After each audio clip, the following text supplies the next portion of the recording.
Hi there, my name is Bruce Gomez, and I've been with the Telluride Gallery of Fine Art for 25 years.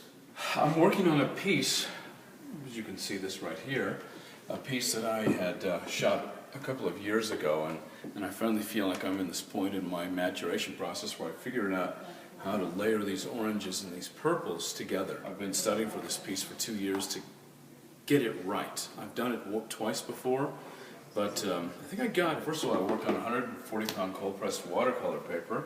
That's white. And when I finish, I sand it and I tone the paper.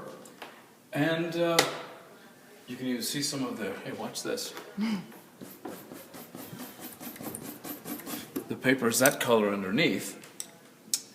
And I layer successive colors over that until I get this right here. So I go from darks to lights. My compositions, you step outside, anywhere out there, and all of this stuff is there. You don't even have to make this stuff up. I can't do better imagination than this right now. And I use my own photographs. In this case, this is the photograph that I used for this. And what people will say is, oh, generally speaking, they'll say that the painting is better than the photograph. And if that happens, then I feel pretty out my photo because I hate drawing. I hate it. I'm actually pretty good at it, but I don't like sketching. And most of the problems that I see in paintings are poor sketch. I take great pride in representing this so that if someone were to stand right there, they would be, in their eyes, exactly as nature is. Sky, I will use two kinds of color. I work with analogous color. And analogous color are, for example, I will show you two kinds of blues. This blue here has a lot of red in it, and this one doesn't. When I mix the two together, like in the sky here, they glow against each other. Here, I have oranges and orange yellows next to each other, and they also glow against each other. It's very nice. I can't do what people do with, what oil painters do with what's the thing called? A color square.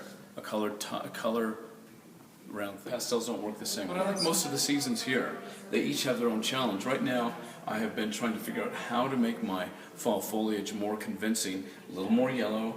Have to make the shadows so they aren't so cold. I've really been trying to warm up my dark areas now, and I'm definitely getting there. Not as much blue in the shadows, not quite there, but it's part of a process. My active box of pastels, I can't even guess how many there are. 100. These little a stick of this. People think these are chalk. These are not chalk. This is a stick of pure pigment. This is the pigment that goes into oils or acrylics or watercolors.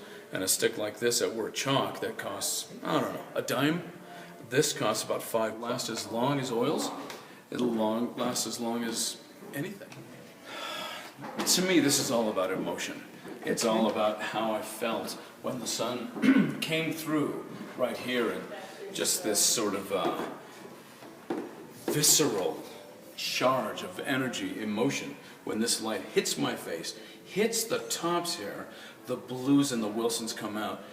So I really tap into emotion, perhaps even a little bit of the spiritual thing. Last question for you.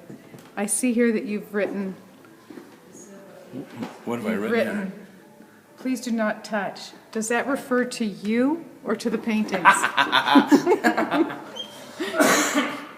I'm a delicate flower, okay? So if you touch me, please be delicate. Thank you, Bruce. You're welcome.